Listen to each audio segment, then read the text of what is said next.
আসসালামু আলাইকুম রহমতুল্লাহ।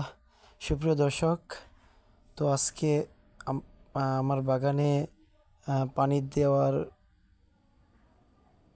দৃশ্যটা আপনাদের দেখাচ্ছি। গত রাত্রে তো আমি আমার বাগানের মধ্যে চারা লাগিয়েছিলাম। তো চারাগুলো কিছুটা সতেজ হয়েছে। তো আজকে বিকেলবেলা একটু সময় পেয়েছি, তো এখন এই সবগুলোর মধ্যে পানি দিচ্ছি। কারণ পরপর এরকম কয়েকদিন পানি দিতে হবে, সকালে বিকেলে। তারপর তাইলেই এরকম টমেটো গাছগুলো, তারপরে মরিচ গাছ, বেগুন গাছ, এগুলো এরকম তাজা হয়ে উঠবে, ফুল ফল হবে ইনশাল্লাহ।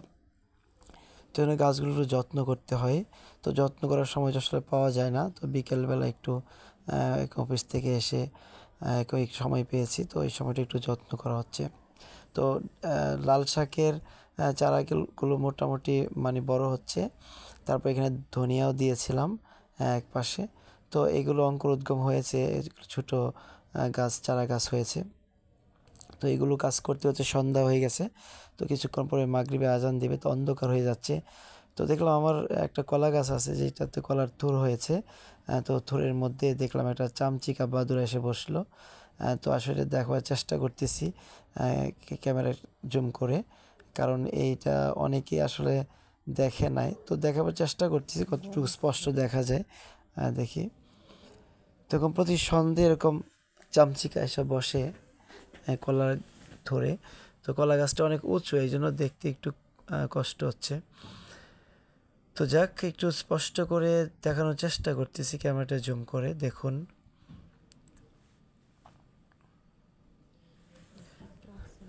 তো এই ছড়াটা অনেক বড়ই হয়েছে। তারপরে গেলাম এই চটপটি খাওয়ার জন্য। তো আমার পাশে এক ভাই, উনিও সুন্দর চটপটি বানায়। তো ওনার এখানেই দেখতেছিলাম যে কিভাবে উনি সাজিয়ে সাজিয়ে খুব সুন্দর এরকম চটপটি তৈরি করেন। তো মাঝে মধ্যে এখানে যাওয়া হয়।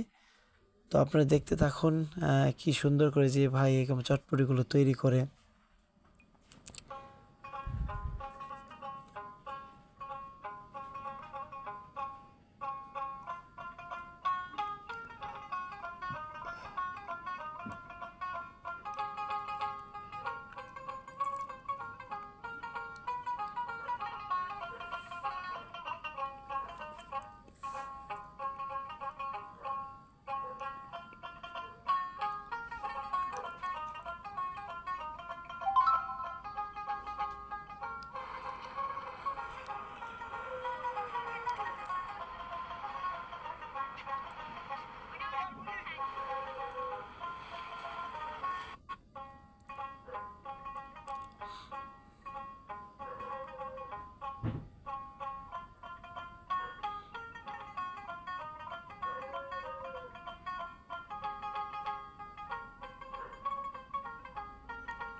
তো অনেক সুন্দর করে এই ভাই এরকম চটপটিগুলো এরকম বানিয়ে সাজিয়ে দেয়। তো এই এলাকার মধ্যে ওনার চটপটিটা অনেক ভালো। তো মানুষের যথেষ্ট পরিমাণে ভিড় করে এখানে। তো ভালো চটপটি তৈরি করেন উনি। তো আমরা এক প্লেট নিলাম। তো এক প্লেট নিয়ে এরকম আমরাও কিছু সময় এখানে কাটাইলাম। তো স্পেশালি মানে আমিই খাইলাম, তো একটু ওনার টকটো স্পেশাল। তারপরে উনি যে নিমকিটা দেন, এটা অনেক ক্রিস্পি হয়। নিজেই বানানো নিমকিটা উনি নিজে বাসায় তৈরি করেন। তারপর অন্যান্য সব ওনার নিজের তৈরি। তো যাক, খেতে ভালোই লাগলো।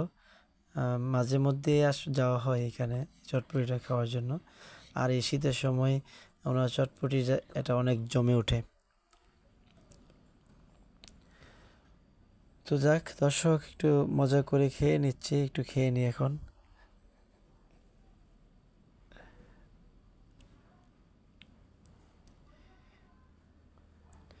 তো আমাদের চটপটি খাওয়া শেষ, আমরা ঝালমুড়ি খুঁজতেছিলাম যে এখানে এক ভাই ঝালমুড়ি তৈরি করতে স্পেশাল, তো উনি নাই। তো গিয়ে দেখলাম একটু সামনে যে একজন চাচা, উনি এরকম পেঁয়াজু বানাচ্ছেন, তারপর ঝালমুড়ি বানান এখানে। তো ওনার একদম নতুন ওনারা, তো চাচিও এই কাজে সাহায্য করেন। তারপরে একটু কথাবার্তা বললাম, তো জানতে পারলাম একটা হৃদয় হৃদয় বিদারক ঘটনা। ওনারা এখানে ছোট্ট একটা রুম নিয়ে থাকেন, এই রুমের এক পাশে ওনারা এরকম ঝালমুড়ি এরকম বানান, তারপরে পেঁয়াজু বানিয়ে বিক্রি করেন। আরেক পাশে ওনারা বসবাস করেন। তো আসলে একটু কষ্টকর ব্যাপারই, ওনাদের গ্রামে নাকি কোনো জমি জমা নেই, ওনার 4 মেয়ে, তো অন্যরা জমি জমা দখল করে নিয়েছে। তো এই জন্য এখন এরকম কষ্ট করে এখানে দিনাতিপাত করেন আর ছোট্ট একটা ব্যবসা করতেছেন। আসলে অনেক কষ্ট করেই চলেন। আমার সামর্থ্য থাকলে আসলে ইচ্ছে ছিল ওনাকে সাহায্য করার জন্য, কিন্তু সেই সামর্থ্য নেই। আল্লাহ চাহে তো ইনশাল্লাহ সুযোগ থাকলে এরকম সাহায্য করব ইনশাল্লাহ। তো সবাই ওনার জন্য দোয়া করবেন। তো আমাদেরকে একটু এই সামান্য এর ভিতরে একটু আপ্যায়ন করলো, 2টা পেঁয়াজ আমাদের বেশি দিল। দুটো পেঁয়াজ বেশি দিছে, এটা কর কি টাকা।